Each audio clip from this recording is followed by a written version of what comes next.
बंदी छोड़ सतगुरु रामपाल जी परमेश्वर जी की जय हो। परमपिता परमात्मा सारी सृष्टि के रचनहार कुल मालिक असंख्य ब्रह्मांडों के स्वामी जगत गुरु तीनों लोकों में प्रवेश करके सबका धारण पोषण करने वाले राजा धीराज आत्माधार नाथों के नाथ देवों के देव महादेव सर्वेश्वर महेश्वर मृत्युंजय अजरो अमर आदि अनादि सनातनी प्रभु जगत पिता जगदीश्वर श्री श्री 1008 की उपाधि के वास्तविक अधिकारी अकाल मूर्त शब्द स्वरूपी राम वासुदेव सर्वगतम ब्रह्म परम पूज्य प्रथम पूज्य परम संत परम पुरुष परम धनी परम दयालु सत्य कबीर हक्का कबीर अल्लाहु कबीर अल्लाहु अकबर बाखबर अल्लाह ताला जगत के तारणहार जगत के मुक्तिदाता जगत के जगन्नाथ हारे के सहारे हिंदुओं के राम मुसलमानों के अल्लाह सिखों के वाहेगुरु ईसाइयों के मसीह दया के सागर दया निधि करुणा के सागर करुणा निधि स्वयंभू परिभू संकट मोचन कष्ट हरण मंगल करण दुख भंजन अविगत कबीर निर्विकार निर्विषम परमात्मा अलय अलेख सतगुरु आदि अनादि सतगुरु असली मर्यादा पुरुषोत्तम असली राम असली कृष्ण असली घनश्याम असली मुरारी राजाओं के राजा महाराजाओं के महाराजा शहंशाहों के शहंशाह सम्राटों के सम्राट भगवानों के भगवान अल्लाहों के अल्लाह प्रभुओं के प्रभु मसीहाओं के मसीह सच्चे वाहिगुरु बाबाओं के बाबा पीरों के पीर सेठों के सेठ जगत सेठ सावड़सा सेठ सर्वगुण संपन्न अनंत कोटि कलाओं के स्वामी अनंत कोटि ब्रह्मांडों के नायक योगियों में महायोगी ध्यानियों में महाध्यानी सिद्धों में परम सिद्ध ज्ञानियों में तत्वज्ञानी ब्रह्मज्ञानी महाज्ञानी परम ज्ञानी सर्वश्रेष्ठ ज्ञानी विज्ञानी युवा कबीर समृत कबीर असमवात अमित ओजा सच्चे रहनुमा करीम अल्लाह सुभान अल्लाह दुनिया के अंतिम पैगंबर 8 सितंबर 1951 से गांव धनाना जिला सोनीपत हरियाणा भारतवर्ष की पावन भूमि पे प्रकट रियल कल की भगवान श्री नारायण साकार हरि श्री बाबा साहेब नूर अनंत परमात्मा सच्चे दरवेश सच्चे बाखबर संत श्रोमणी सतगुरु रामपाल जी परमेश्वर जी के चरण कमल में आप और हम सभी भाई बहनों का अनंत कोटि दंडवत प्रणाम। सच्चाई भाई और बहनों, बहुत बड़ी दया बहुत बड़ी मेहर पूज्य गुरुदेव भगवान की परमेश्वर रामपाल जी की, जिनके शुभ आशीर्वाद से विशेष आशीर्वाद से उन्हीं के सत्संगों के संग्रह के ऊपर बन चुकी पवित्र आध्यात्मिक पुस्तक कबीर बड़ा या कृष्ण के ऊपर वीडियो बनाने की श्रृंखला जारी है। इसी श्रृंखला में आज हमारा ये 35वें नंबर का वीडियो है। इस पवित्र पुस्तक कबीर बड़ा या कृष्ण के प्रत्येक वीडियो से विशेषकर हिंदू समाज से जुड़े भगत भाई बहनों को अध्यात्म के विषय में, भक्ति और भगवान के विषय में, शास्त्र अनुकूल सत साधना के विषय में वो तमाम जानकारी प्राप्त होगी जो जानकारी सदियों से हमारे नादान धर्मगुरु तत्व ज्ञान के अभाव से समाज को नहीं दे पाए, और आपकी उन तमाम शंकाओं का भी समूल समाधान होगा जो शंकाएं आपको अंदर ही अंदर खा रही थी, परंतु कोई भी धर्मगुरु उनका प्रमाणित जवाब नहीं दे पा रहा था। क्योंकि ये पवित्र पुस्तक कबीर बड़ा या कृष्ण चारों वेद पवित्र गीता 18 पुराणों के ज्ञान से मिश्रित है। इस पवित्र पुस्तक के ज्ञान में सुई की नोक रखने जितनी कमी निकालने में किसी भी धर्म का कोई भी धर्मगुरु सक्षम नहीं है। तो भाई और बहनों, इस पवित्र पुस्तक पर हमारा जो विषय चल रहा है वो है जनता की अदालत में सवाल जवाब।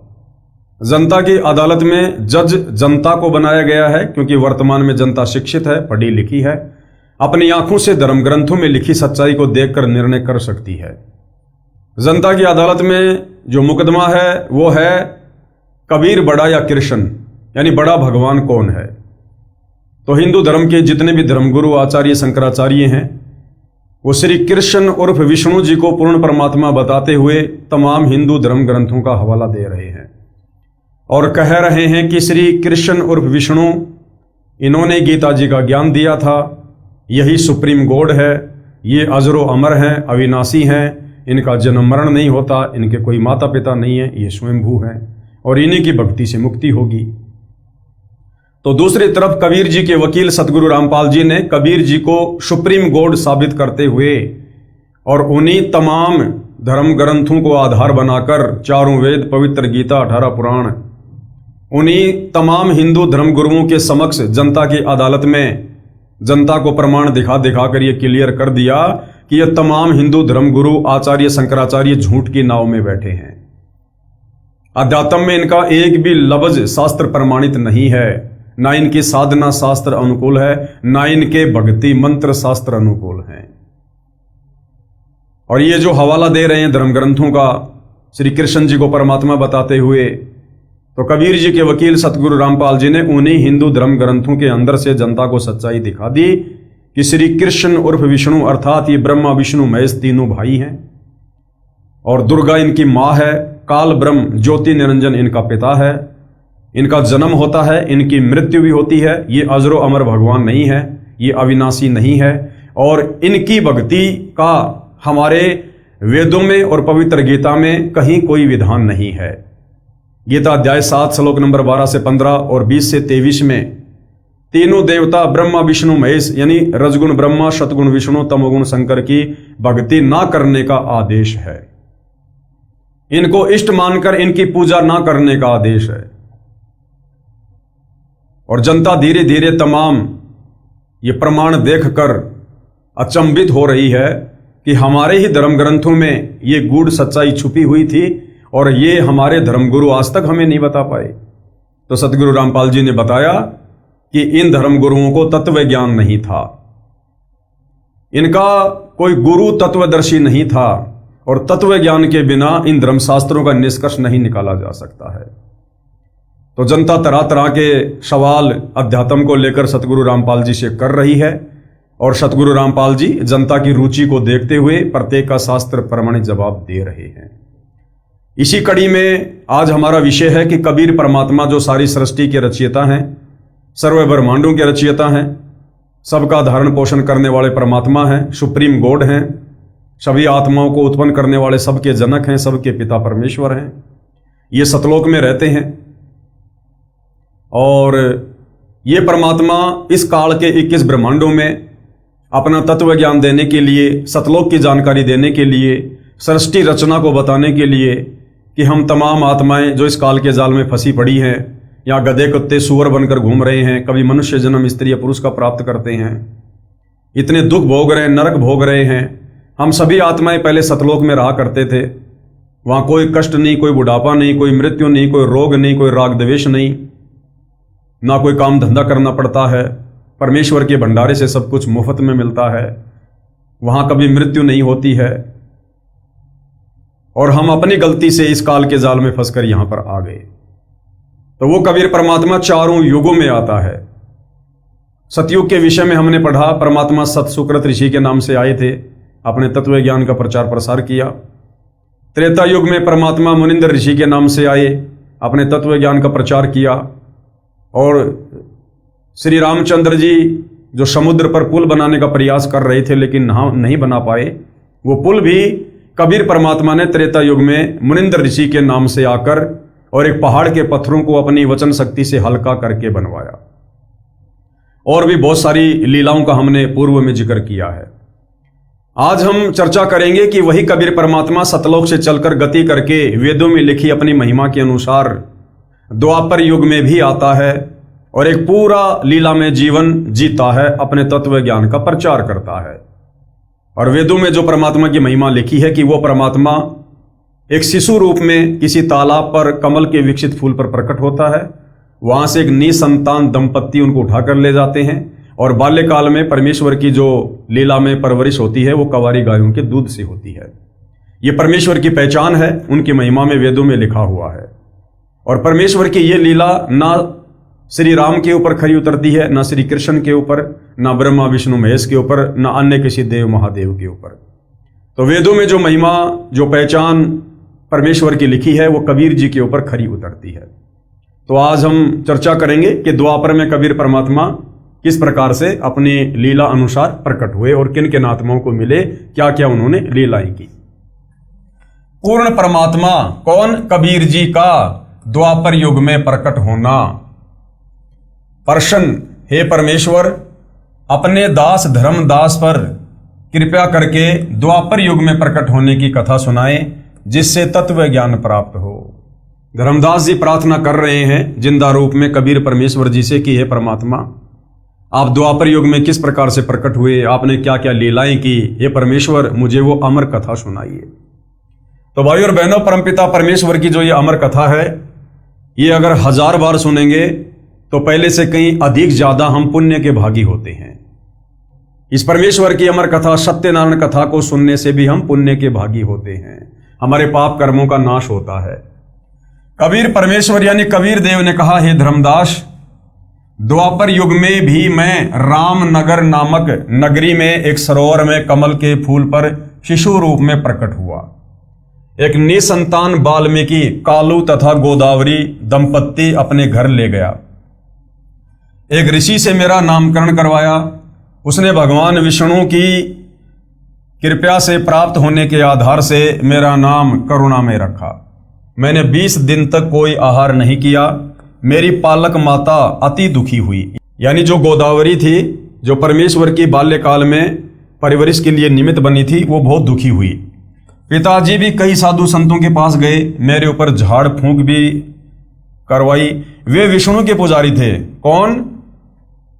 कालू और गोदावरी, जिन्होंने द्वापर युग में कबीर परमेश्वर जी के मुंह बोले माता पिता की भूमिका निभाई थी, वो श्री विष्णु जी के पुजारी थे। उनको अति दुखी देखकर मैंने विष्णु को प्रेरणा दी। विष्णु भगवान एक ऋषि रूप में वहां आए तथा पिता कालू से कुशल मंगल पूछा। पिता कालू तथा माता गोदावरी कलयुग में सम्मन तथा नेकी रूप में दिल्ली में जन्मे थे।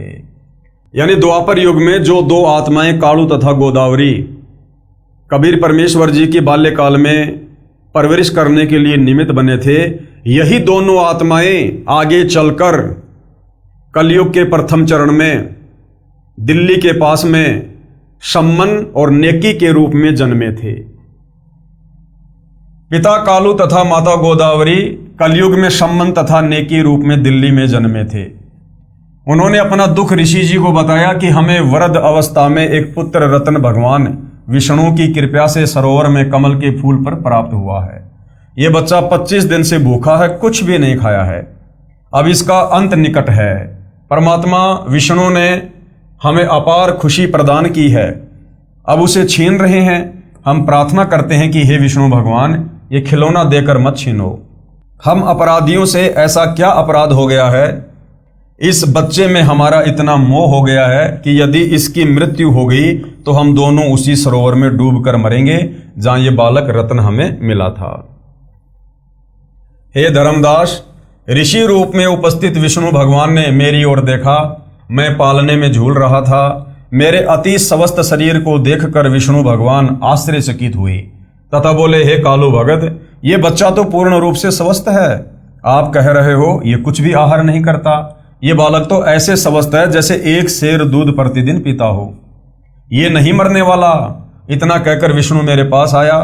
मैंने विष्णु से बात की तथा कहा, हे विष्णु भगवान, आप मेरे माता पिता से कहो एक कंवारी गाय लाए। उस गाय को आप आशीर्वाद देना। वह कंवारी गाय दूध देने लगेगी। उस गाय का दूध मैं पीऊंगा। मेरे द्वारा अपना परिचय जानकर विष्णु भगवान समझ गए ये कोई सिद्ध आत्मा है जिसने मुझे पहचान लिया है। मुझे ऋषि के साथ बातें करते हुए मेरे पालक माता पिता हैरान रह गए। अंदर ही अंदर खुशी की लहर दौड़ गई। ऋषि ने कहा, कालू, एक कंवारी गाय लाओ, ये दूध देगी। उस दूध को ये होनहार बच्चा पिएगा। कालू पिता तुरंत एक गाय ले आया। भगवान विष्णु ने मेरी प्रार्थना पर उस कंवारी गाय की कमर पर हाथ रख दिया। उसी समय उस गाय की बछिया के थनों से दूध की धार बहने लगी तथा वह 3 सेर का पात्र भरने के पश्चात रुक गई। वह दूध मैंने पिया। यानी वेदों में जो परमेश्वर की महिमा लिखी है कि कबीर परमेश्वर की बाल्यकाल में जो परवरिश होती है वो कंवारी गायों के दूध से होती है। तो ये जो लीला है ये केवल कबीर परमेश्वर जी पर ही खरी उतरती है, अन्य किसी राम कृष्ण या ब्रह्मा विष्णु महेश पर खरी नहीं उतरती है। उन्होंने तो अपनी माताओं का दूध पिया था। मेरी तथा विष्णु जी की वार्ता की भाषा को कालू व गोदावरी समझ नहीं सके। वे मुझ 25 दिन के बालक को बोलता देखकर उस ऋषि रूप विष्णु का ही चमत्कार मान रहे थे तथा कुंवारी गाय द्वारा दूध देना भी उस ऋषि की कृपा जानकर दोनों ऋषि के चरणों में लिपट गए। मेरी पालक माता ने मुझे पालने से उठाया तथा उस ऋषि रूप में विराजमान विष्णु के चरणों में डाला। मैं जमीन पर नहीं गिरा।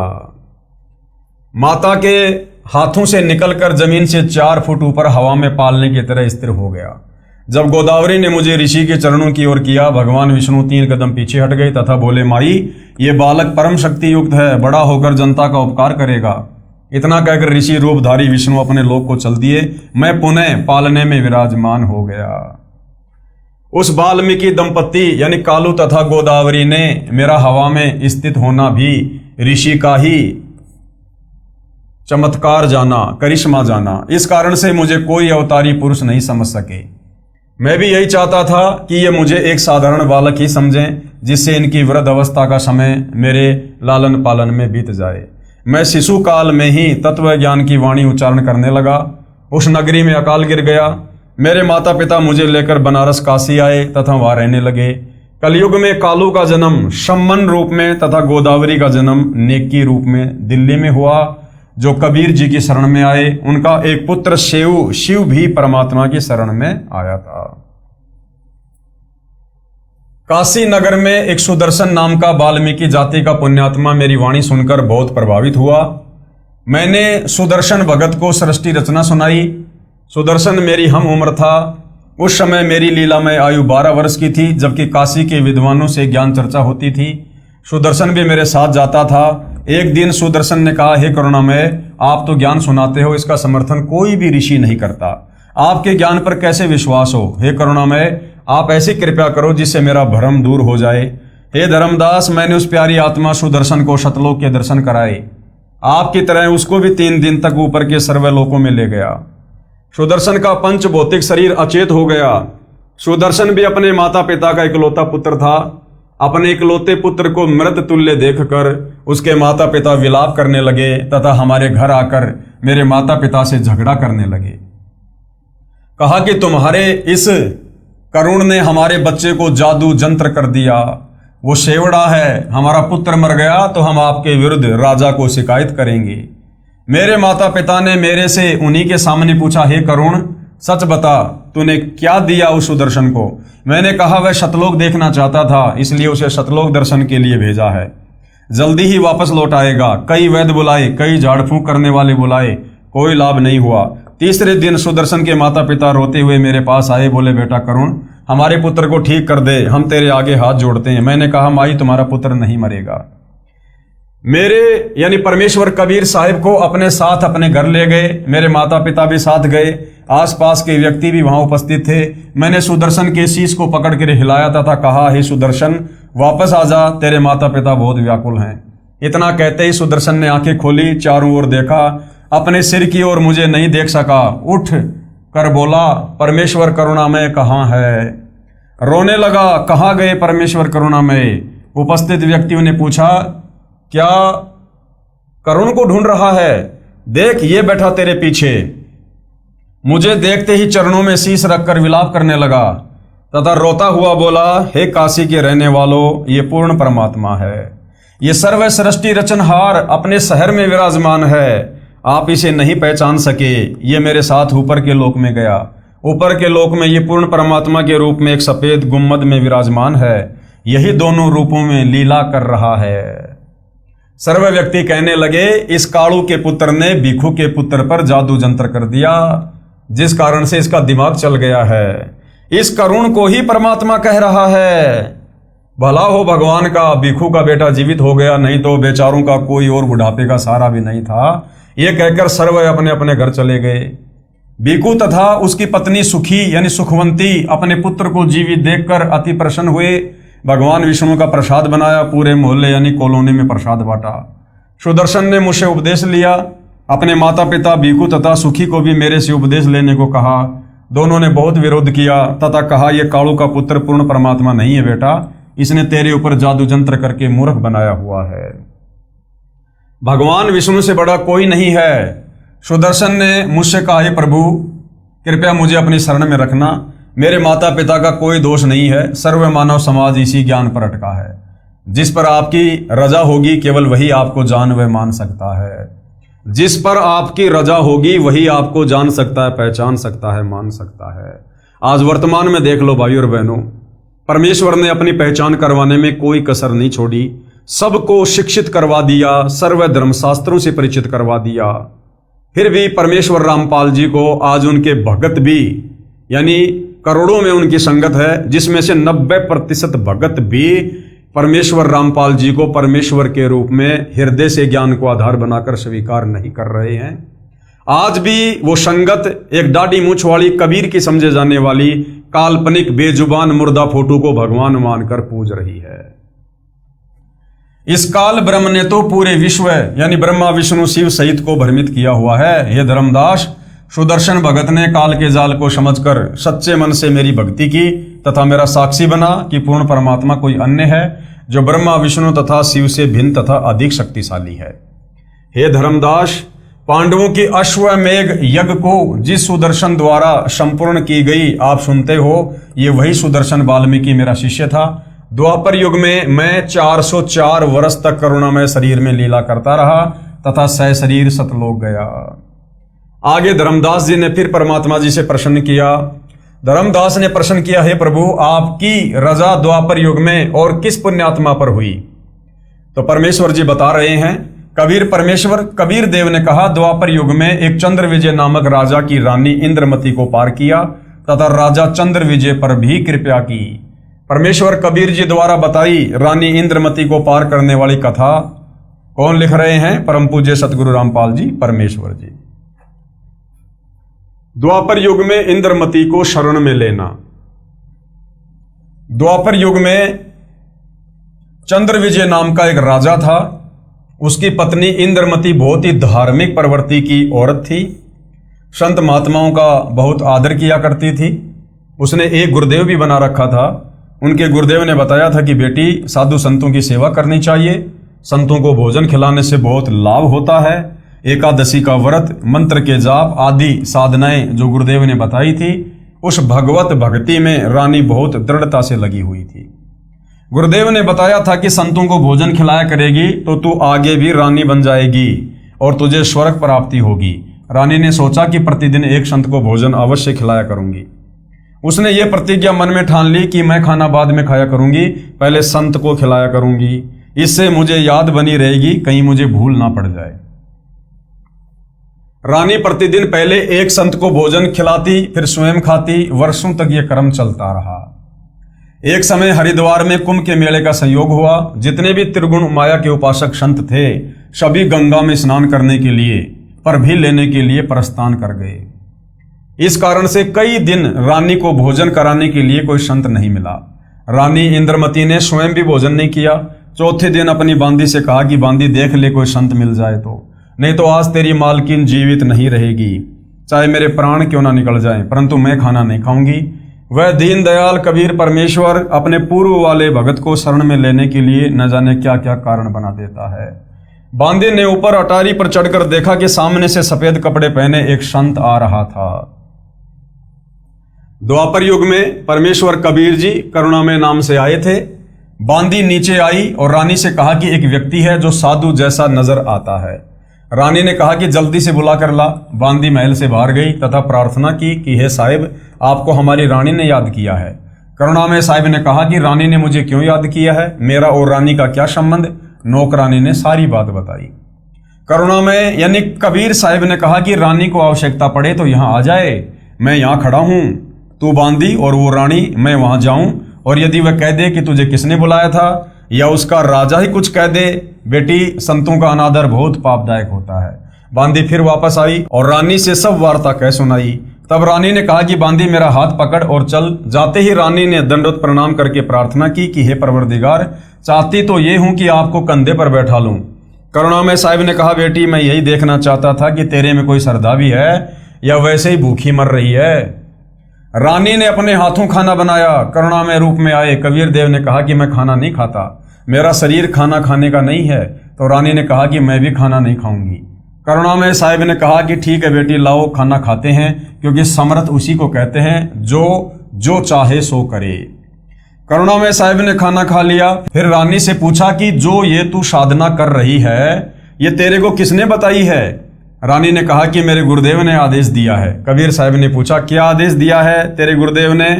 इंद्रमती ने कहा कि विष्णु महेश की पूजा, एकादशी का व्रत, तीर्थ भ्रमण, देवी पूजा, श्राद्ध निकालना, मंदिर में जाना, संतों की सेवा करना, करुणा में यानी कबीर साहब ने कहा कि जो साधना तेरे गुरुदेव ने दी है, तेरे को जन्म और मृत्यु तथा स्वर्ग नरक व 84 लाख योनियों के कष्ट से मुक्ति प्रदान नहीं करवा सकती। रानी ने कहा कि महाराज जी, जितने भी संत हैं अपनी अपनी ही प्रभुता बनाने में आते हैं, मेरे गुरुदेव के बारे में कुछ नहीं कहोगे, मैं चाहे मुक्त हूं या ना हूं। करुणा में यानी कबीर साहब ने सोचा कि इस भोले जीव को कैसे समझाएं। इन्होंने जो पूंछ पकड़ ली उसको छोड़ नहीं सकते, मर सकते हैं। करुणा में साहब ने कहा कि बेटी, वैसे तो तेरी इच्छा है, मैं निंदा नहीं कर रहा। क्या मैंने आपके गुरुदेव को गाली दी या कोई बुरा कहा है? मैं तो भक्ति मार्ग बता रहा हूं कि ये भक्ति शास्त्र विरुद्ध है, तुझे पार नहीं होने देगी और न ही तेरा कोई आने वाला कर्म दंड कटेगा। और सुन ले, आज से तीसरे दिन तेरी मृत्यु हो जाएगी। ना तेरा गुरु बचा सकेगा और ना तेरी ये नकली साधना बचा सकेगी। जब मरने की बारी आती है फिर जीव को डर लगता है, वैसे तो नहीं मानता। रानी ने सोचा कि संत झूठ नहीं बोलते, कहीं ऐसा ना हो कि मैं तीसरे दिन ही मर जाऊं।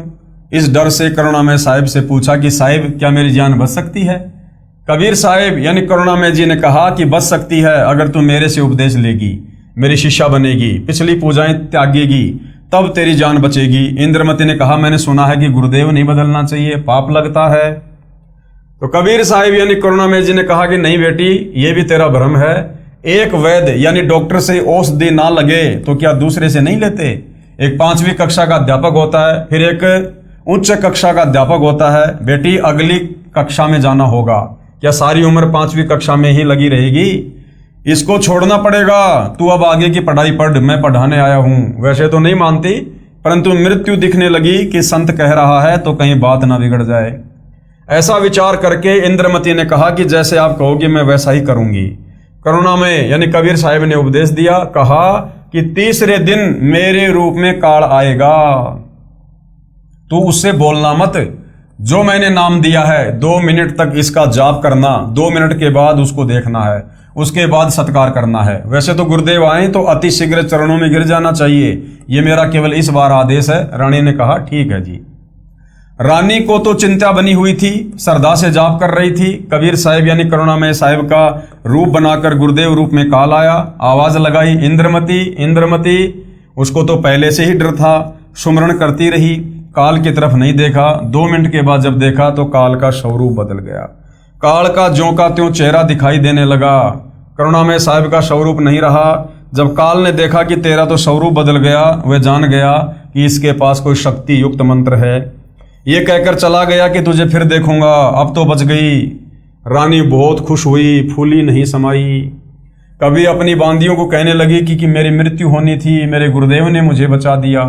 राजा के पास गई तथा कहा कि आज मेरी मृत्यु होनी थी, मेरे गुरुदेव ने रक्षा कर दी, मुझे लेने के लिए काल आया था। राजा ने कहा कि तू ऐसे ही ड्रामे करती रहती है, काल आता तो क्या तुझे छोड़ जाता? ये संत वैसे बहका देते हैं, अब इस बात को वह कैसे माने? खुशी खुशी में रानी लेट गई। कुछ देर के बाद सर्प बनकर काल फिर आया और रानी को डस लिया। ज्यों ही सर्प ने डसा, रानी को पता चल गया। रानी जोर से चिल्लाई, मुझे सांप ने डस लिया। नौकर भागे। देखते देखते एक मोरी पानी निकालने का छोटा छेद था, उसमें से वो सर्प घर से बाहर निकल गया। अपने गुरुदेव को पुकार कर रानी बेहोश हो गई। करुणा में यानी कबीर साहिब वहां प्रकट हो गए। लोगों को दिखाने के लिए मंत्र बोला। वे तो बिना मंत्र के भी जीवित कर सकते हैं, किसी जंत्र मंत्र की आवश्यकता नहीं। इंद्रमती को जीवित कर दिया। रानी ने बड़ा शुक्र मनाया कि हे बंदी छोड़, यदि आज आपकी शरण में नहीं होती तो मेरी मृत्यु हो जाती। साहिब ने कहा कि इंद्रमती, इस काल को मैं तेरे घर में घुसने भी नहीं देता और ये तेरे ऊपर ये हमला भी नहीं करता, परंतु तुझे विश्वास नहीं होता। तू ये सोचती कि मेरे ऊपर कोई आपत्ति नहीं आनी थी, गुरुजी ने मुझे बहका कर नाम दे दिया, इसलिए तेरे को थोड़ा सा झटका दिखाया है, नहीं तो बेटी तेरे को विश्वास नहीं होता। धर्मदास यहां घना अंधेरा, यानी यहां पर अज्ञानी अज्ञान है, तत्व ज्ञान नहीं है। और बिना परचे यानी शक्ति प्रदर्शन के जीव जम का चेहरा, यानी बिना चमत्कार दिखाए यहां जीव को विश्वास नहीं होता। कबीर साहिब यानी करुणा में ने कहा कि अब जब मैं चाहूंगा तब तेरी मृत्यु होगी। गरीबदास जी कहते हैं, गरीब जम जोरा जहां से डरे। जम यानी ये काल, जोरा यानी मौत, और जय जय जय जगदीश, और जोरा जोड़ी झाड़ती पगरज डारे शीश। ये काल कबीर परमेश्वर से डरता है और ये मौत कबीर साहिब के जूते झाड़ती है, अर्थात नौकर के समान है। फिर उस धूल को अपने सिर पर लगाती है कि आप जिसको मारने का आदेश दोगे उसके पास जाऊंगी नहीं, मैं नहीं जाऊंगी। गरीब काल जो पीसे पीसना, जोरा है पनिहार, ये दो असली मजदूर हैं मेरे साहिब के दरबार। ये काल जो यहाँ का 21 ब्रह्मांड का भगवान है, ब्रह्म है, जो ब्रह्मा विष्णु महेश का पिता है, ये तो मेरे कबीर साहिब का आटा पीसता है, अर्थात पक्का नौकर है। और जोरा यानी मौत मेरे कबीर साहिब का पानी भरती है, अर्थात एक विशेष नौकरानी है। ये दो असली मजदूर यानी मजदूर मेरे साहिब के दरबार में हैं।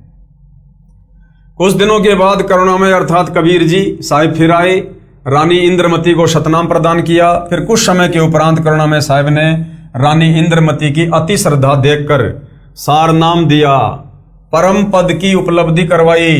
परमेश्वर करुणामय रूप से रानी के घर दर्शन देने जाते रहते थे, तो इंद्रमती प्रार्थना किया करती थी कि मेरे पति राजा को समझाओ मालिक, ये भी मान जाए, आपके चरणों में आ जाए तो मेरा जीवन सफल हो जाए।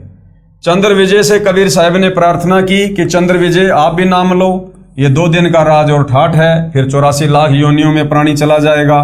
चंद्र विजय ने कहा कि भगवान मैं तो नाम नहीं लूं और ना आपकी शिष्या को मना करूं, चाहे सारे खजाने को ही दान करो, चाहे किसी प्रकार का सत्संग करवाओ, मैं मना नहीं करूंगा।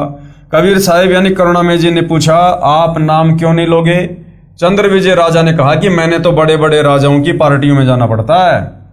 करुणामय यानी कबीर साहिब ने कहा कि पार्टियों में जाने में नाम क्या वादा करेगा, सभा में जाओ, वहां काजू खाओ, दूध पी लो, शरबत जूस पी लो, शराब मत प्रयोग करो, क्योंकि शराब पीना महापाप है। परंतु राजा नहीं माना। रानी की प्रार्थना पर करुणामय यानी कबीर साहिब ने राजा को फिर समझाया कि नाम के बिना ये जीवन ऐसे ही व्यर्थ हो जाएगा, आप नाम ले लो। राजा ने फिर कहा कि गुरुजी मुझे नाम के लिए मत कहना, आपकी शिष्या को मैं मना नहीं करूंगा, चाहे कितना ही दान करे, कितना ही सत्संग करवाए। साहिब ने कहा कि बेटी इस 2 दिन के झूठे सुख को देखकर इसकी बुद्धि भ्रष्ट हो चुकी है, तू प्रभु के चरणों में लगी रहे, अपना आत्म कल्याण करवा।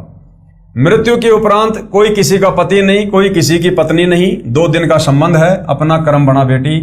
जब इंद्रमती 80 वर्ष की वृद्धा हुई, कहाँ 40 साल की उम्र में मर जाना था, जब शरीर भी हिलने लगा, तब करुणामय साहिब बोले अब बोल इंद्रमती क्या चाहती है, चलना चाहती है सतलोक? इंद्रमती ने कहा कि प्रभु तैयार हूं, बिल्कुल तैयार हूं दाता। करुणामय साहिब ने कहा कि तेरे पोते या पोती या किसी अन्य सदस्य में कोई ममता तो नहीं है? रानी ने कहा बिल्कुल नहीं साहिब, आपने ज्ञान ही ऐसा निर्मल दे दिया, इस गंदे लोक की क्या इच्छा करूं? कबीर साहिब यानी करुणामय जी ने कहा कि चल बेटी। रानी प्राण त्याग गई। परमेश्वर कबीर जी यानी करुणामय जी रानी इंद्रमती की आत्मा को ऊपर ले गए। इसी ब्रह्मांड में एक मानसरोवर है, उस मानसरोवर में इस आत्मा को स्नान करवाना होता है। इंद्रमती को वहां पर कुछ समय तक रखा। करुणामय रूप में कबीर परमेश्वर जी ने रानी से पूछा कि तेरी कुछ इच्छा तो नहीं है? यदि इच्छा रही तो तुझे दोबारा जन्म देना पड़ेगा। यदि मन में संतान व संपत्ति या पति पत्नी आदि की इच्छा थोड़ी सी भी रह गई तो आत्मा सतलोक नहीं जा सकती। इंद्रमती ने कहा साहिब आप तो अंतर्यामी हो, कोई इच्छा नहीं है, आपके चरणों की इच्छा है, लेकिन एक मन में शंका बनी हुई है कि मेरा जो पति था उसने मुझे किसी भी धार्मिक कर्म के लिए कभी मना नहीं किया। नहीं तो आजकल के पति अपनी पत्नियों को बाधा कर देते हैं, यदि वह मुझे मना कर देता तो मैं आपके चरणों में नहीं लग पाती, मेरा कल्याण नहीं हो पाता। उसका इस शुभ कर्म में सहयोग का कुछ लाभ मिलता हो तो कभी उस पर भी दया करना दाता। करुणामय जी ने देखा कि ये नादान इसके पीछे फिर अटक गई। साहिब बोले ठीक है बेटी, अभी तू 2-4 वर्ष यहां रहे। यानी भाई और बहनों, इन कथाओं के माध्यम से परमात्मा आप और हमें दृढ़ करना चाहते हैं कि इन उदाहरणों को देखकर तुम वो गलती मत कर देना जो गलती आज से पहले तुम्हारे इन भाई बहनों ने की। जब हमारा शरीर छूटेगा, परमात्मा हमारी आत्मा को निकालकर, और इसी किस ब्रह्मांड में एक मानसरोवर है, वहां परमेश्वर कुछ दिन इस आत्मा को रखते हैं, इस आत्मा को चेक करते हैं। क्योंकि जब हम ये स्थूल शरीर छोड़ेंगे, हमारी मृत्यु होगी, तो हम सूक्ष्म शरीर में होंगे, और सूक्ष्म शरीर के अंदर जो कि त्यों वासना इच्छा एज इट इज रहती हैं। यानी जैसे वर्तमान में हमारे अंदर जो भी कोई इच्छा है, कोई कामना है, बेटा बेटी, कार कोठी में, धन दौलत में, माता पिता में, पोता पोती में, वो सूक्ष्म शरीर में एज इट इज जो कि त्यों रहती है। तो परमेश्वर वहां हमें चेक करते हैं और फिर हमें पूछते हैं कि भाई अब कोई इच्छा तो नहीं है किसी प्रकार की। तो जो ज्ञानवान आत्मा होती हैं वो तो समझ जाती हैं कि भैया ये जीवन तो एक सपना था। जैसे रात्रि के समय हम सोए रहते हैं, सपना आ जाता है, सपने में कोई हमारी पत्नी होती है, कोई हमारा पति होता है, बाल बच्चे होते हैं, महल मकान होते हैं। सपने में तो अपने जैसे लगते हैं और जैसे सपना टूटा 10, 15, 20 मिनट के बाद ऐसा लगता है जैसे कुछ भी नहीं था, केवल एक शौपन था। तो जिन आत्माओं की भक्ति बहुत ज्यादा होती है, जिन्होंने अपने गुरुदेव के प्रति श्रद्धा रखी होती है, जिन्होंने ज्ञान को आधार बनाया होता है और स्थूल शरीर में भक्ति करते करते लक्ष्य सतलोक को बनाया होता है, उन आत्माओं को तो मानसरोवर में सूक्ष्म शरीर में वो स्थूल शरीर वाला, वो धरती वाला जीवन एक शौपन जैसा लगेगा कि वो तो एक सपना था। ऐसे ऐसे परिवार, ऐसे ऐसे बेटा बेटी, भाई बंधु, रिश्तेदार, धन कार कोठी, ना जाने उस धरती पर काल के लोक में, जेल में मैं अरबों खरबों बार जन्म लेकर बना चुका हूं, छोड़ चुका हूं। तो उन आत्माओं को तो वो जीवन केवल एक सपना सा लगेगा, बेटा बेटी, भाई बंधु, रिश्तेदार। उनकी तो कोई इच्छा नहीं बनेगी, नीचे देखने को भी मन नहीं करेगा गंध की तरफ। और जो इस धरती पर स्थूल शरीर में भक्ति करते करते बेटा बेटी, कार कोठी, मोह माया में पड़े रहेंगे, मर्यादा में रहेंगे नहीं, भक्ति में गफलत करेंगे, गुरु को परमात्मा मानेंगे नहीं, तो उनकी आत्मा निर्मल नहीं हो पाएगी, वो विकारों से दूर नहीं हो पाएंगे और वहां मानसरोवर पर वो आत्माएं धोखा खा जाएंगी। उनकी ममता यहीं पर रह जाएगी, किसी बेटा बेटी में, कार कोठी में। तो परमेश्वर फिर उस आत्मा को यही 21 ब्रह्मांड में फिर से जन्म देंगे, उसी परिवार में किसी पोता पोती के रूप में, या कर्म ज्यादा बिगड़े हुए हैं तो उसी परिवार में गाय, बैल, भैंस या गधे के रूप में। तो भाइयों और बहनों, ये आप और हमें परमेश्वर जी समझा रहे हैं कि नादानों, जो गलतियां आज से पहले आत्माओं ने की तत्व ज्ञान के अभाव में, गुरु को मानुष मानने के कारण, वो गलती इस कलयुग की पिछली पीढ़ी में, मोक्ष के प्राइम टाइम में तुम मत कर देना, अन्यथा परमेश्वर ने अपने विधान अनुसार फिर तुम्हें वापस नीचे पटकना पड़ेगा। अब 2 वर्ष के बाद राजा भी मरने लगा, क्योंकि नाम ले नहीं रखा था। यम के दूत आए, राजा चौक में चक्कर खाकर गिर गया। यम के दूतों ने उसकी गर्दन को दबाया, राजा की टट्टी और पेशाब निकल गया। करुणा में यानी कबीर परमेश्वर ने रानी को कहा कि देख तेरे राजा की क्या हालत हो रही है। वहां से कबीर परमेश्वर दिखा रहे हैं। तब रानी ने कहा, देख लो दाता, यदि उसका भक्ति में सहयोग का कोई फल बनता हो तो दया कर लो। यानी अभी भी उसके मन में वही इच्छा थी 2 साल के बाद भी। रानी को फिर भी थोड़ी सी ममता बनी थी। परमेश्वर कबीर यानी करुणामय जी ने सोचा कि ये फिर काल के जाल में फंसेगी। ये सोचकर मानसरोवर से वहां गए जहां राजा चंद्र विजय अपने महल में अचेत पड़ा था। यमदूत उसके प्राण निकाल रहे थे। कबीर परमेश्वर जी के आते ही यमदूत ऐसे आकाश में उड़ गए जैसे मुर्दे से गिद्ध उड़ जाते हैं। चंद्र विजय होश में आ गया। सामने करुणामय रूप में परमेश्वर कबीर जी खड़े थे।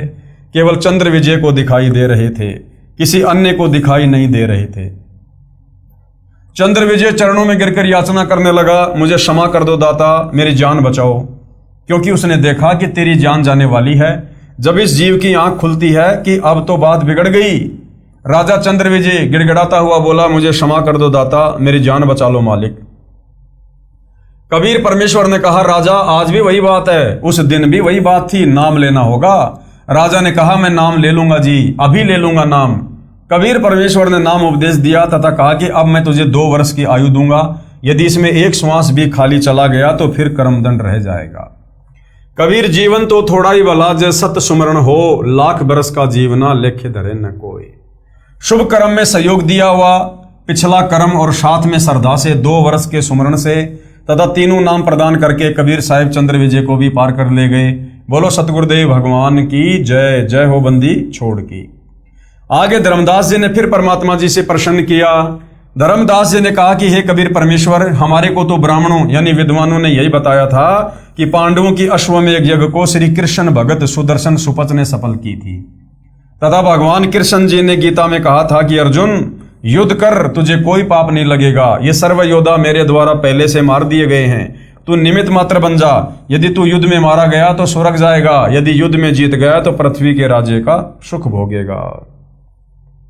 तो कबीर परमेश्वर जी ने क्या समझाया? उत्तर, कबीर परमेश्वर जी ने कहा, धर्मदास सुदर्शन सुपच श्री कृष्ण भगत नहीं था, वह पूर्ण ब्रह्म का उपासक था। सुन पांडवों के यज्ञ के संपूर्ण होने की कथा। कृपया निम्न पढ़ें पाठक जन, परमेश्वर कबीर जी द्वारा बताया पांडव यज्ञ का प्रकरण, जो धर्मदास जी ने सूक्ष्म वेद के पद्य भाग में लिखा है। लेखक के शब्दों में निम्न। पांडवों की यज्ञ में सुपच सुदर्शन द्वारा शंख बजाना, यानी द्वापर युग में पांडवों ने जो अश्वमेध यज्ञ किया था, महाभारत के युद्ध में हुए उन पापों के सर्वनाश के लिए, विनाश के लिए, श्री कृष्ण जी के कहने पर। तो पांडवों की वो यज्ञ सुदर्शन सुपच रूप में द्वापर युग में कबीर परमात्मा जो करुणामय नाम से आए हुए थे, उन्होंने स्वयं ही सफल की थी। जैसा कि सर्वविदित है कि महाभारत के युद्ध में अर्जुन ने युद्ध करने से मना कर दिया था तथा शस्त्र त्याग कर युद्ध के मैदान में दोनों सेनाओं के बीच में खड़े रथ के पिछले हिस्से में आंखों से आंसू बहाता हुआ बैठ गया था। तब भगवान श्री कृष्ण के अंदर प्रवेश काल शक्ति ब्रह्म अर्जुन को युद्ध करने की राय देने लगा था। तब अर्जुन ने कहा था कि भगवान, ये घोर पाप मैं नहीं करूंगा, इससे अच्छा तो भिक्षा का अन्न भी खाकर गुजारा कर लेंगे।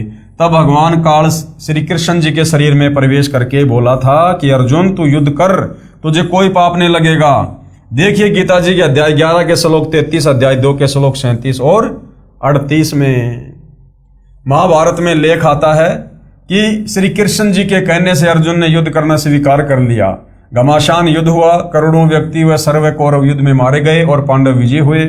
तब पांडव प्रमुख युधिष्ठिर को राज्य सिंहासन पर बैठाने के लिए स्वयं भगवान कृष्ण ने कहा, तो युधिष्ठिर ने यह कहते हुए गद्दी पर बैठने से मना कर दिया कि मैं ऐसे पाप युक्त राज्य को नहीं करूंगा जिसमें करोड़ों व्यक्ति मारे गए थे, उनकी पत्नियां विधवा हो गई, करोड़ों बच्चे अनाथ हो गए, अभी तक उनके आंसू भी नहीं सूखे हैं। किसी प्रकार की बात बनते न देखकर श्री कृष्ण जी ने कहा कि आप भीष्म जी से राय लो, क्योंकि जब व्यक्ति स्वयं फैसला लेने में असफल रहे तब किसी सौजन से विचार कर लेना चाहिए। युधिष्ठिर ने यह बात स्वीकार कर ली। तब श्री कृष्ण जी युधिष्ठिर को साथ लेकर वहां पहुंचे जहां पर श्री भीष्म सर यानी तीरों की सैया चारपाई पर अंतिम श्वास गिन रहे थे। वहां जाकर श्री कृष्ण जी ने भीष्म से कहा कि युधिष्ठिर राज्य गद्दी पर बैठने से मना कर रहे हैं, आप कृपया इन्हें राजनीति की शिक्षा दो। बताओ, मरते मरते भी राजनीति की शिक्षा दे रहा है, मरते मरते तो धार्मिक शिक्षा लेनी चाहिए। भीष्म जी ने बहुत समझाया, परंतु युधिष्ठिर अपने उद्देश्य से विचलित नहीं हुआ। यही कहता रहा कि इस पाप से युक्त रुधिर से सने राज्य को भोगकर मैं नरक प्राप्ति नहीं चाहूंगा। श्री कृष्ण जी ने कहा कि आप एक धर्म यज्ञ करो जिससे आपको युद्ध में हुई हत्याओं का पाप नहीं लगेगा। इस बात पर युधिष्ठिर सहमत हो गया और एक धर्म यज्ञ की, फिर राजगद्दी पर बैठ गया, हस्तिनापुर का राजा बन गया, दिल्ली का। इसका प्रमाण सुख सागर के पहले स्कंद के 8वें तथा 9वें अध्याय से साहबार पेज नंबर 48 से 53 देखिएगा। कुछ वर्षों पर्यंत युधिष्ठिर को भयानक शोपन आने शुरू हो गए, जैसे बहुत सी औरतें रोती बिलखती हुई अपनी चूड़ियां तोड़ रही हैं तथा उनके मासूम बच्चे अपनी माँ के पास खड़े कुछ बैठे पिता पिता कहकर रो रहे हैं, मानो कह रहे हैं, हे राजन, हमें भी मरवा दे, भेज दे हमारे पिता के पास। कई बार बिना शीश के धड़ दिखाई देते हैं, किसी की गर्दन कहीं पड़ी है, धड़ कहीं पड़ा है, हाहाकार मची हुई है। युधिष्ठिर की नींद उचट जाती, घबराकर बिस्तर पर बैठकर हाँफने लग जाता, सारी सारी रात बैठकर या महल में घूमकर व्यतीत करता है। एक दिन द्रौपदी ने बड़े पति की यह दशा देखी, परेशानी का कारण पूछा तो युधिष्ठिर कुछ नहीं कहकर टाल गए। जब द्रौपदी ने कई रात्रियों में युधिष्ठिर की यह दुर्दशा देखी तो एक दिन चारों अर्जुन, भीम, नकुल, सहदेव को बताया कि आपका भाई बहुत परेशान है, कारण पूछो। तब चारों भाइयों ने बड़े भैया से प्रार्थना करके पूछा कि कृपया परेशानी का कारण बताओ। ज्यादा आग्रह करने पर अपनी सर्व कहानी सुनाई। पांचों भाई इस परेशानी का कारण जानने के लिए भगवान श्री कृष्ण जी के पास गए तथा बताया कि बड़े भैया युधिष्ठिर को भयानक शोपन आ रहे हैं, जिनके कारण उनकी रात्रि की नींद व दिन का चैन व भूख समाप्त हो गई है।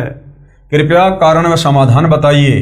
सारी बात सुनकर श्री कृष्ण जी बोले, युद्ध में किए हुए पाप परेशान कर रहे हैं, इन पापों का निवारण यज्ञ से होता है। अब महाभारत के युद्ध के समय तो श्री कृष्ण जी के अंदर प्रवेश करके काल कह रहा था कि अर्जुन तू युद्ध कर, तुझे पाप नहीं लगेगा। और अब जब वो पाप लग गए, युधिष्ठिर पर परेशानियां आ रही हैं और समाधान जानने के लिए चारों पांडव श्री कृष्ण जी के पास गए तो श्री कृष्ण जी कह रहे हैं कि महाभारत के युद्ध में तुमने जो पाप किए थे वो पाप कर्म तुम्हें परेशान कर रहे हैं। तो अर्जुन विचलित हो गया। अर्जुन के मन में शंका आ गई कि ये श्री कृष्ण भगवान भी दोगला है। महाभारत के युद्ध के समय जब मैं खुद युद्ध करने से मना कर रहा था तो युद्ध करवाने के लिए मुझसे कह रहा था कि तू युद्ध कर, तुझे पाप नहीं लगेगा, और आज जब समाधान पूछ रहे हैं तो कह रहा है कि तुम्हें महाभारत में किए गए युद्ध के पाप लग गए। तो श्री अर्जुन के मन में खलबली मच गई कि श्री कृष्ण भी दोगला है। परंतु भाई और बहनों, अर्जुन को यह नहीं पता था कि जिस समय तेरे से महाभारत का युद्ध करवाना था उस समय श्री कृष्ण नहीं बोल रहा था। श्री कृष्ण के शरीर में प्रेत की भांति वो काल प्रवेश कर गया था, और काल वो इस प्रकार के व्याख्यान दे रहा था कि तू युद्ध कर ले, तुझे पाप नहीं लगेंगे। गीता जी के अध्याय 3 के श्लोक 13 का हिंदी अनुवाद। यज्ञ में प्रतिष्ठित इष्ट यानी पूर्ण परमात्मा को भोग लगाने के बाद बने प्रसाद को खाने वाले श्रेष्ठ पुरुष सब पापों से मुक्त हो जाते हैं। जो पापी लोग अपना शरीर पोषण करने के लिए ही अन्न पकाते हैं वे तो पाप को ही खाते हैं, अर्थात यज्ञ करके सर्व पापों से मुक्त हो जाते हैं। और कोई चारा ना देखकर पांडवों ने श्री कृष्ण जी की सलाह स्वीकार कर ली। यज्ञ की तैयारी की गई। सर्व पृथ्वी के मानव, ऋषि, सिद्ध, साधु व स्वर्ग लोक के देव भी आमंत्रित करने को श्री कृष्ण जी ने कहा कि जितने अधिक व्यक्ति भोजन पाएंगे उतना ही अधिक पुण्य होगा। अब भाइयों और बहनों, ये धार्मिक भंडारे क्यों शुरू हुए थे? ये धार्मिक भंडारे, जो व्यक्ति ये धार्मिक भंडारा करवाता है वो अपने पाप कर्मों का नाश करवाना चाहता है। अर्थात जितने ज्यादा लोग उस धार्मिक भंडारे में भोजन करेंगे उस व्यक्ति के पाप कर्मों को उसी रेशियो में अपने सिर पर लेते हैं भोजन करने वाले, जिस कारण से उसके पाप कर्म कुछ हल्के हो जाते हैं।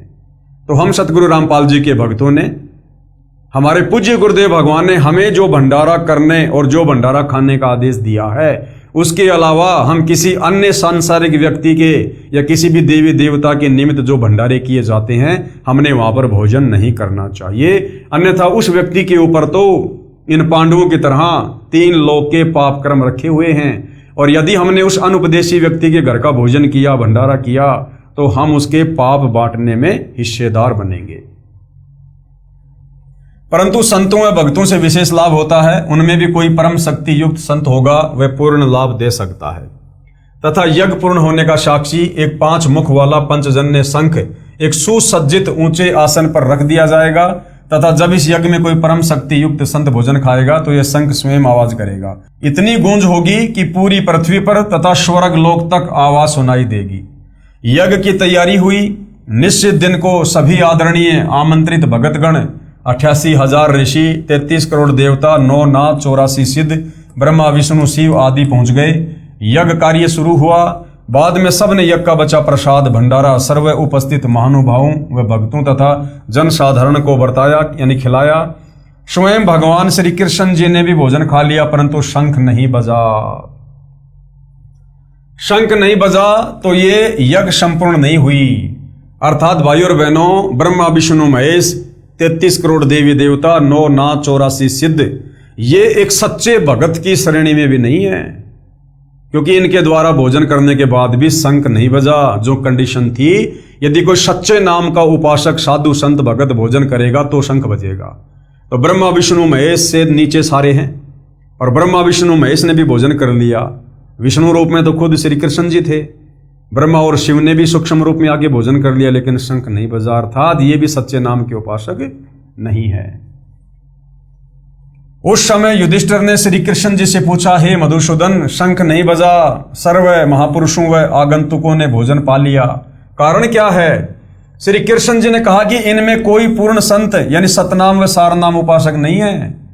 तब युधिष्ठिर को बड़ा आश्चर्य हुआ कि इतने महामंडलेश्वर, जिसमें वशिष्ठ मुनि, मार्कंडे, लोमस ऋषि, 9 नाथ, गोरखनाथ जैसे 84 सिद्ध आदि आदि व स्वयं भगवान श्री कृष्ण जी ने भी भोजन पा लिया, परंतु शंख नहीं बजा। इस पर कृष्ण जी ने कहा कि ये सर्व मान बढ़ाई के भूखे हैं।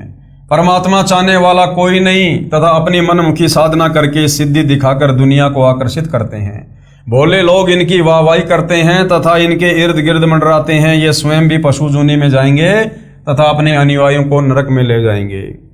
अब भाइयों और बहनों, अंदर की बात यह है कि उस समय युधिष्ठिर को यह सारी बात बताने वाले वो श्री कृष्ण नहीं थे, श्री कृष्ण रूप में कबीर भगवान ही थे। अन्यथा भोजन तो श्री कृष्ण ने भी खा लिया था, शंख नहीं बजा। फिर श्री कृष्ण जी ये कहने के अधिकारी कैसे हो सकते हैं कि ये सारे मान बढ़ाई के भूखे हैं, ये परमात्मा नहीं चाहते, ये सच्ची भक्ति नहीं करते, जबकि श्री कृष्ण जी के भोजन खाने से भी तो शंख नहीं बजा। उस कैटेगरी में, मान बढ़ाई के भूखे वाली कैटेगरी में श्री कृष्ण जी भी तो आ गए। तो वहां पर ये शब्द कहने वाले श्री कृष्ण रूप में कबीर भगवान थे। गरीब साहिब के दरबार में गाहक कोटि अनंत, चार चीज वो चाहते रिद्धि सिद्धि मान महंत। गरीब ब्रह्मरंध्र के घाट को खोलत है कोई एक, द्वारे से फिर जाते हैं ऐसे बहुत अनेक। गरीब बीजक की बाता कहें बीजक नाही हाथ, पृथ्वी डोबन उतरे कहकर मीठी बात। गरीब बीजक की बाता कहें बीजक नहीं पास, औरों को प्रमोद ही अपने चले निराश। प्रमाण के लिए गीता जी के कुछ श्लोक हैं, देखिएगा। अध्याय 9 श्लोक नंबर 20 क्या कहता है? ये अध्याय 9 श्लोक नंबर 20 है, आप जियों के सामने है। प्रत्येक शब्द का हिंदी में अनुवाद है, हम सीधा इसके भावार्थ पे चलेंगे। केवल हिंदी अनुवाद। तीनों वेदों में विधान, सोम रस को पीने वाले पाप रहित पुरुष मुझको यज्ञों के द्वारा पूज्य देव के रूप में पूजकर स्वर्ग की प्राप्ति चाहते हैं। वे पुरुष अपने पुण्यों के फलस्वरूप स्वर्ग लोक को प्राप्त होकर स्वर्ग में दिव्य देवताओं के भोगों को भोगते हैं। अध्याय 9 श्लोक नंबर 21, ये श्लोक आप जियों के सामने है, देख सकते हैं। प्रत्येक शब्द का हिंदी में अनुवाद है, सीधा हिंदी अनुवाद पर चलेंगे। केवल हिंदी अनुवाद। वे उस विशाल स्वर्ग लोक को भोगकर पुण्य नष्ट होने पर मृत्यु लोक को प्राप्त होते हैं। इस प्रकार तीनों वेदों में कहे हुए पूजा कर्मों का आश्रय लेने वाले और भोगों की कामनावश बार बार आवागमन को प्राप्त होते हैं। अध्याय 16 श्लोक नंबर 17 में क्या कहा गया है? केवल हिंदी अनुवाद। वे अपने आप को श्रेष्ठ मानने वाले घमंडी पुरुष धन और मान के मद से युक्त होकर केवल नाम मात्र के यज्ञों द्वारा पाखंड से शास्त्र विधि रहित पूजा करते हैं। अध्याय 16 श्लोक नंबर 18, ये श्लोक आप जियों के सामने है भाइयों और बहनों। केवल हिंदी अनुवाद। अहंकार, बल, घमंड, कामना और क्रोध आदि के प्राण और दूसरों की निंदा करने वाले पुरुष प्रत्येक शरीर में परमात्मा आत्मा सहित तथा मुझसे द्वेष करने वाले होते हैं। अध्याय 16 श्लोक नंबर 19, केवल हिंदी अनुवाद। उन द्वेष करने वाले पापाचारी और क्रूर कर्मी नराधमों को मैं संसार में बार बार आसुरी योनियों में ही डालता हूं। अध्याय 16 श्लोक 20, केवल हिंदी अनुवाद। हे अर्जुन, वे मूर्ख मुझको न प्राप्त होकर ही जन्म जन्म में आसुरी योनि को प्राप्त होते हैं, फिर उससे भी अति नीच गति को प्राप्त होते हैं, अर्थात घोर नरकों में पड़ते हैं। अध्याय 16 श्लोक नंबर 23, केवल हिंदी अनुवाद। जो पुरुष शास्त्र विधि को त्याग कर अपनी इच्छा से मनमाना आचरण करता है, वह न सिद्धि को प्राप्त होता है, न परम गति को और न सुख को ही। आगे शेष कथा पांडवों के यज्ञ की। श्री कृष्ण भगवान ने अपनी शक्ति से युधिष्ठिर को उन सर्व महामंडलेश्वरों के आगे होने वाले जन्म दिखाए, जिसमें किसी ने केंचुए का, किसी ने भेड़ बकरी, भैंस व शेर आदि के रूप धारण किए थे। ये सब देखकर युधिष्ठिर ने कहा कि हे भगवान, फिर तो पृथ्वी संत रहित हो गई। भगवान श्री कृष्ण जी ने कहा, जब पृथ्वी संत रहित हो जाएगी तो यहाँ आग लग जाएगी, सर्व जीव जंतु आपस में लड़ मरेंगे। ये तो पूरे संत की शक्ति से संतुलन बना रहता है। समय समय पर मैं यानी भगवान विष्णु पृथ्वी पर आकर राक्षस वृत्ति के लोगों को समाप्त करता हूं, जिससे संत सुखी हो जाते हैं। जिस प्रकार जमींदार अपनी फसल से हानि पहुंचाने वाले अन्य पौधों को, जो झाड़ खरपतवार आदि को काट काट कर बाहर डाल देता है, तब वह फसल स्वतंत्रता पूर्वक फलती फूलती है। यानी ये संत उस फसल में सिंचाई का सुख प्रदान करते हैं। पूर्ण संत सबको समान सुख देते हैं। जिस प्रकार वर्षा व सिंचाई का जल दोनों प्रकार के पौधों, फसल व खरपतवार का पोषण करते हैं, उनमें सर्व जीव के प्रति दया भाव होता है। अब मैं आपको पूर्ण संत के दर्शन करवाता हूं। एक महात्मा काशी में रहते हैं। श्री कृष्ण जी क्या कह रहे हैं युधिष्ठिर को कि एक महात्मा काशी में रहते हैं, उसको बुलाना है। तब युधिष्ठिर ने कहा कि उस और संतों को आमंत्रित करने का कार्य भीमसेन को सौंपा था। पूछते हैं कि वह उन महात्मा तक पहुंचा या नहीं। भीमसेन को बुलाकर पूछा तो उसने बताया कि मैं उससे मिला था। उनका नाम शौपत सुदर्शन है, वाल्मीकि जाति में गृहस्थी संत है, एक झोपड़ी में रहता है। उन्होंने यज्ञ में आने से मना कर दिया। इस पर श्री कृष्ण जी ने कहा कि संत मना नहीं किया करते, सब बात जो उनके साथ हुई वो बताओ। तब भीमसेन ने आगे बताया कि मैंने उनको आमंत्रित करते हुए कहा था कि हे संत परवर, हमारी यज्ञ में आने का कष्ट करना। उनको पूरा पता बताया। उसी समय वे सुदर्शन संत जी कहने लगे, भीमसेन, आपके पाप के अन्न को खाने से संतों को दोष लगेगा। करोड़ों सैनिकों की हत्या करके आपने तो घोर पाप कर रखा है। आज आप राज्य का आनंद ले रहे हो। युद्ध में वीरगति को प्राप्त सैनिकों की विधवा पत्नी व अनाथ बच्चे रह रहकर अपने पति व पिता को याद करके फूट फूट कर घंटू रोते हैं। बच्चे अपनी माँ से लिपट कर पूछ रहे हैं, माँ पापा छुट्टी नहीं आए, कब आएंगे, हमारे लिए नए वस्त्र लाएंगे। दूसरी लड़की कहती है कि मेरे लिए नई साड़ी लाएंगे, बड़ी होने पर जब मेरी शादी होगी तब मैं उसे बांधकर ससुराल जाऊंगी। वह लड़का जो 10 वर्ष की आयु का है कहता है कि मैं अब की बार पापा यानी पिताजी से कहूंगा कि आप नौकरी पर मत जाना। मेरी माँ तथा भाई बहन आपके बिना बहुत दुख पाते हैं। माँ तो सारा दिन दिन रात आपकी याद करके जब देखो एकांत स्थान पर रो रही होती है। या तो हम सबको अपने पास बुला लो या आप हमारे पास रहो। छोड़ दो नौकरी को, मैं जवान हो गया हूँ। आपकी जगह मैं फौज में काम करके देश सेवा करूंगा। आप अपने परिवार में रहो। आने दो पिताजी को, बिल्कुल नहीं जाने दूंगा। उन बच्चों को दुखी होने से बचाने के लिए उनकी माँ उन्हें यह नहीं बताया कि आपके पिताजी युद्ध में मर चुके हैं, क्योंकि उस समय वे बच्चे अपने मामा के घर गए हुए थे। केवल छोटा बच्चा जो 1.5 वर्ष की आयु का था वही घर पर था। अन्य बच्चों को जानबूझकर नहीं बुलाया था। इस प्रकार उन मासूम बच्चों की आपसी वार्ता से दुखी होकर उनकी माता का हृदय पति की याद के दुख से भर आया। उसे हल्का करने के लिए, रोने के लिए दूसरे कमरे में जाकर फूट फूट कर रोने लगी। तब सारे बच्चे माँ के ऊपर गिरकर रोने लगे। संबंधियों ने आकर शांत कराया, कहा कि बच्चों को स्पष्ट बताओ कि आपके पिताजी युद्ध में वीरगति को प्राप्त हो गए। जब बच्चों को पता चला कि हमारे पापा यानी पिताजी अब कभी नहीं आएंगे, तब उस स्वार्थी राजा को कोसने लगे जिसने अपने भाई बंटवारे के लिए दुनिया के लालों का खून पी लिया। ये कोई देश की रक्षा की लड़ाई नहीं थी जिसमें हम संतोष कर लेते कि देश के हित में प्राण त्याग दिए। इस खूनी राजा ने अपने ऐशो आराम के लिए खून की नदी बहा दी, अब उस पर मौज कर रहा है। आगे संत सुदर्शन सुपच बता रहे हैं कि भीम ऐसे ऐसे करोड़ों प्राणी युद्ध की पीड़ा से पीड़ित हैं, उनकी हाय आपको चैन नहीं लेने देगी, चाहे करोड़ यज्ञ करो। ऐसे दुष्ट अन्न को कौन खाए? यदि मुझे बुलाना चाहते हो तो मुझे पहले किए हुए 100 यज्ञों का फल देने का संकल्प करो, अर्थात 100 यज्ञों का फल मुझे दो, तब मैं आपके भोजन पाऊं। सुदर्शन जी के मुख से इस बात को सुनकर भीम ने बताया कि मैं बोला, आप तो कमाल के व्यक्ति हो, 100 यज्ञों का फल मांग रहे हो, ये हमारी दूसरी यज्ञ है, आपको 100 का फल कैसे दें? इससे अच्छा तो आप मत आना, आपके बिना कौन सी यज्ञ संपूर्ण नहीं होगी।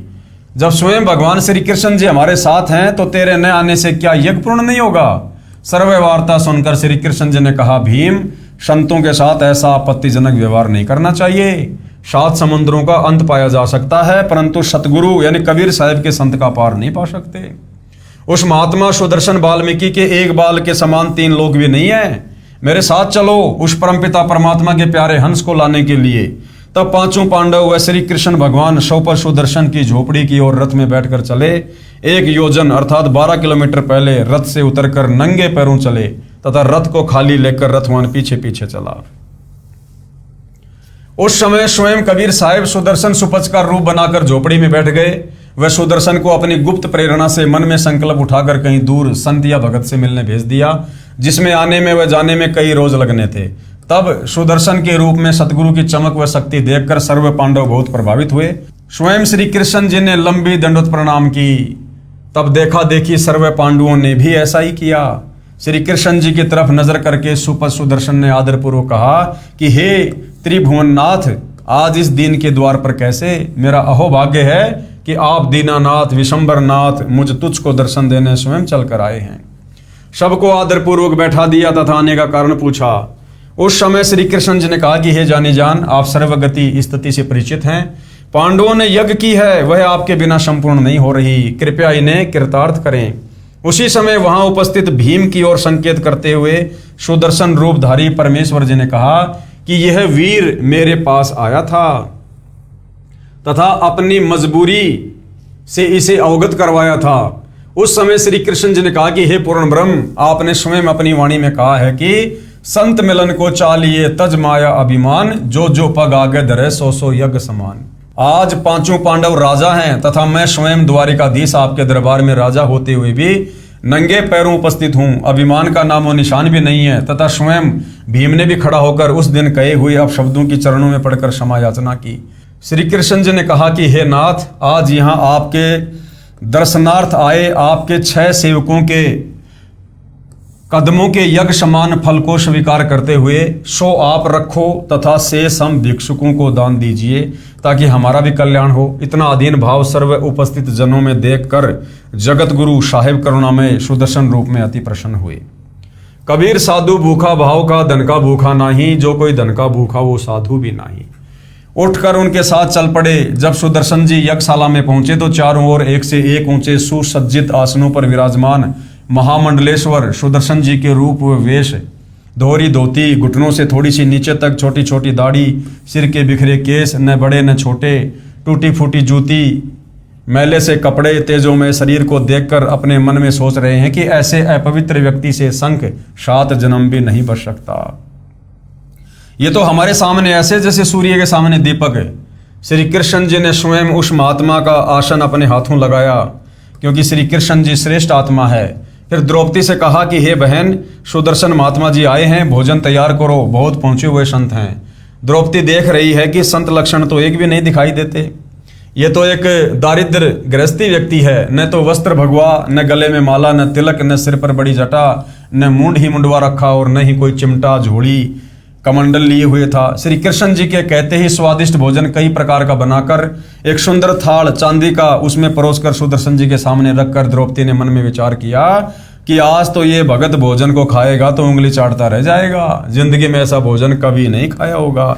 ये भी भाई और बहनों हमारी एक बहुत बड़ी भूल होती है, हमारी घटिया सोच होती है, जो हम किसी के प्रति इस प्रकार की सोच रखते हैं।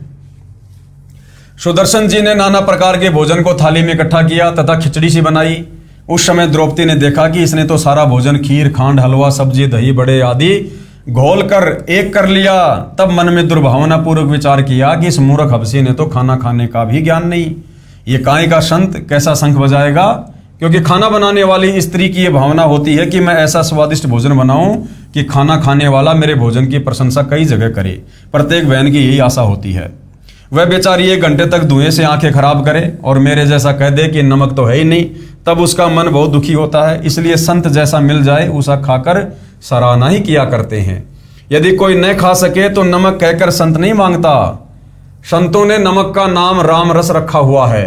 कोई ज्यादा नमक खाने का व्यस्त हो तो कहेगा कि भैया राम रस लाना, घर वालों को पता ही नहीं चलेगा कि क्या मांग रहा है, क्योंकि सत्संग में सेवा में अन्य सेवक ही होते हैं, न ही भोजन बनाने वाले को दुख हो। एक समय एक नया भगत किसी सत्संग में पहली बार गया। उसमें किसी ने कहा कि भगत जी राम रस लाना, दूसरे ने भी कहा कि राम रस लाना तथा थोड़ा राम रस अपनी हथेली पर रखवा लिया। उस नए भगत ने खाना खा लिया था, परंतु लाइन में बैठा अन्य भक्तों के भोजन पाने का इंतजार कर रहा था कि इकट्ठे ही उठेंगे। ये भी एक औपचारिकता सत्संग में होती है। उसने सोचा राम रस कोई खास मीठा खाद्य पदार्थ होगा, ये सोचकर कहा मुझे भी राम रस देना। तब सेवक ने थोड़ा सा रामरस नमक उसके हाथ पर रख दिया। तब वह नया भगत बोला, ये के कान के लाना है, चोखा सा यानी ज्यादा सा रख दे। तब उस सेवक ने 2-3 चम्मच रख दिया। उस नए भगत ने उस बारीक नमक को कोई खास मीठा खाद्य प्रसाद समझकर फांका मारा। तब चुपचाप उठा तथा बाहर जाकर कुल्ला किया। फिर किसी भगत से पूछा रामरस किसे कहते हैं। तब उस भगत ने बताया कि नमक को रामरस कहते हैं। तब वह नया भगत कहने लगा कि मैं भी सोच रहा था कि कहें तो रामरस, परंतु है बहुत खारा। फिर विचार आया कि हो सकता है नए भक्तों पर परमात्मा प्रसन्न नहीं हुए हों, इसलिए खारा लगता हो। मैं एक बार फिर कोशिश करता। अच्छा हुआ जो मैंने आपसे स्पष्ट कर लिया। फिर उसे बताया गया कि नमक को रामरस किस लिए कहते हैं। सुपर सुदर्शन जी ने थाली वाले मिले हुए उस सारे भोजन को 5 ग्रास बनाकर खा लिया। यानी द्रौपदी ने जो भोजन बनाया था 56 प्रकार का, सुदर्शन रूप में परमात्मा जी ने सारे को गोल मथोल करके और 5 ग्रास बनाकर खा लिए। 5 बार शंख ने आवाज की, उसके 50 शंख ने आवाज नहीं की। व्यंजन 36 परोसिया, जहां द्रौपदी रानी, बिन आदर सत्कार के कहीं शंख न बानी। 5 गिरासी वाल्मीकि और पंचे बर बोले, आगे शंख पंचायन कपाट न खोले। बोले कृष्ण महाबली, त्रिभुवन के साजा, वाल्मीकि प्रसाद से कण कण क्यों न बाजा।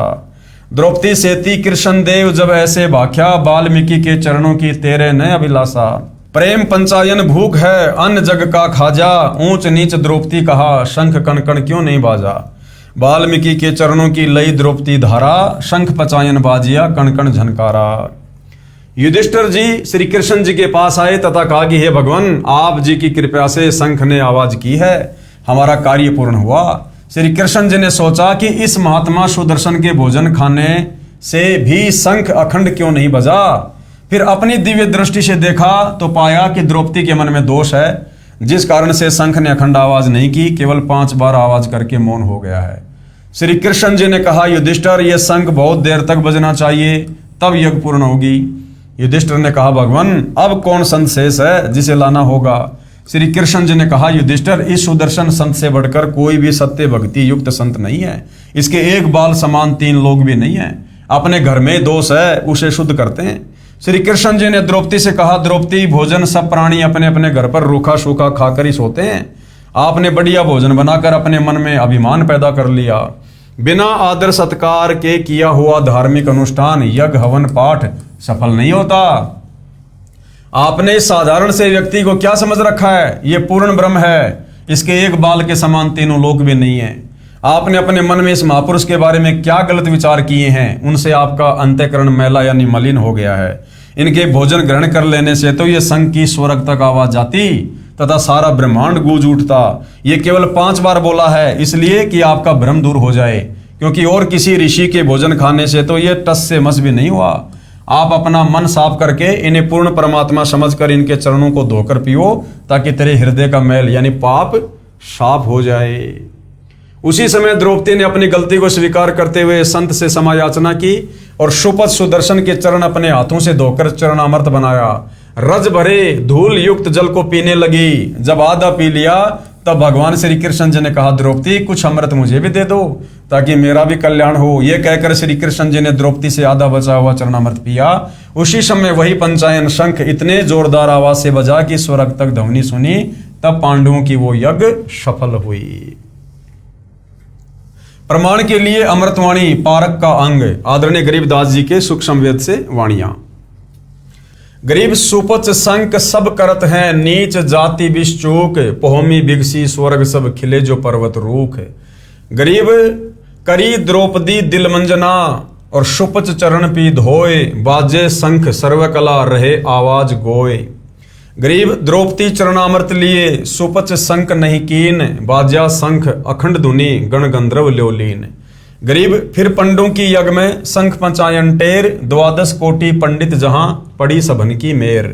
गरीब करी कृष्ण भगवान को चरणामृत स्यों प्रीत, और शंख पंचायन जब बजा लिया द्रौपदी सीत।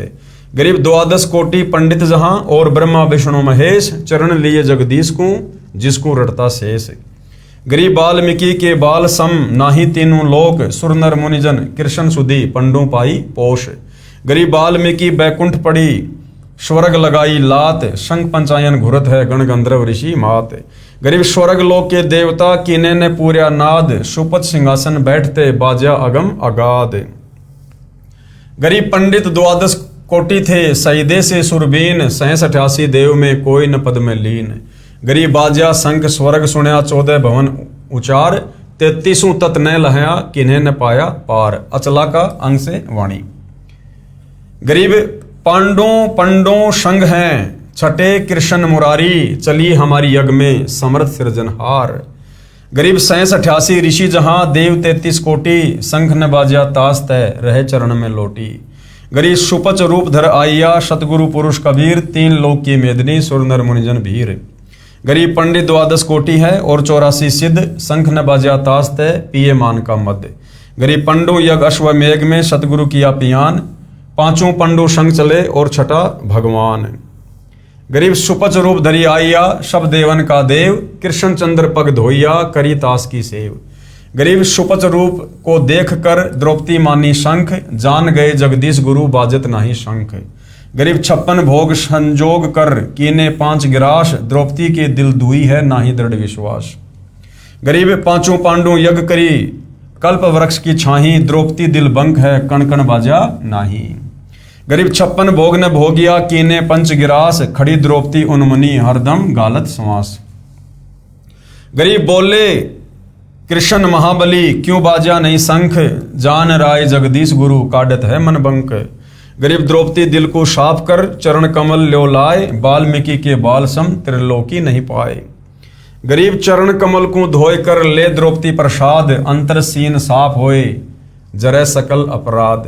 गरीब बाजा संग शुभान गति, कण कण भई आवाज, स्वर्ग लोक बानी सुनी त्रिलोकी में गाज।